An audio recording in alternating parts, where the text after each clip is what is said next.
Hello বন্ধুরা, কেমন আছো তোমরা? আশা করছি তোমরা সবাই ভালো আছো। অনেকদিন ভিডিও করতে পারিনি, শরীরটা ঠিক ছিল না, তাই ভিডিও দিতে পারিনি।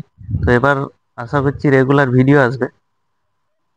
তো একটা কথা কি জানো, বিপদে তারাই পড়ে যারা অন্যের উপকার করতে গিয়ে নিজের ক্ষতির দিকটা ভুলে যায়। নিজের ক্ষতিটা না ভেবে যারা উপকার করে তারাই কিন্তু সবচেয়ে বেশি বিপদে পড়ে। তো তা বলে এই না যে আমি তোমাদেরকে উপকার করতে বারণ করছি না, আর স্বার্থপরও হতে বলছি না। উপকার করো, অবশ্যই উপকার করবে, উপকার করা ভালো।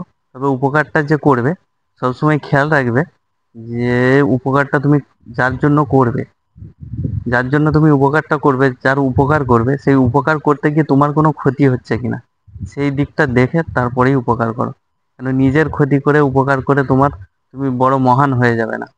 কেন এই যুগে তোমাকে প্রয়োজন ছাড়া কেউ দাম দেবে না। আমরা ভাবি হয়তো যে ভালোভাবে কেউ কথা বলছে, সে হয়তো ভালো মানুষ, আমাকে বেশি কেয়ার করে না। সে ঠিক তার স্বার্থের জন্যই তোমার সঙ্গে রিলেশনটা রেখেছে।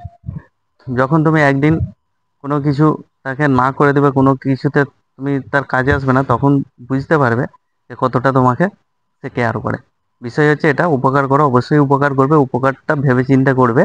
উপকারটা করার আগে সবসময় খেয়াল রাখবে যে এতে আমার কোনো ক্ষতি হচ্ছে কিনা। কোনো নিজের নিজের ক্ষতি করে উপকার করার কোনো দরকার নেই। কেন এই জিনিসটা আমার ক্ষেত্রে ঘটেছে বলে আমি বললাম।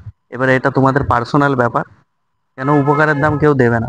তুমি যখন বিপদে পড়বে, ধরো কারোর উপকার করে তুমি বিপদে পড়ে গেলে, সেই বিপদে যখন পড়বে তুমি, তোমাকে কিন্তু সে হেল্প করতে আসবে না, ঘুরিয়ে সে মজা নেবে, আরো চারজনকে শোনাবে, সেটা নিয়ে তামাশা বানাবে। এটাই বাস্তব। তো ভালো থাকবে, দেখা হবে পরের ভিডিওতে।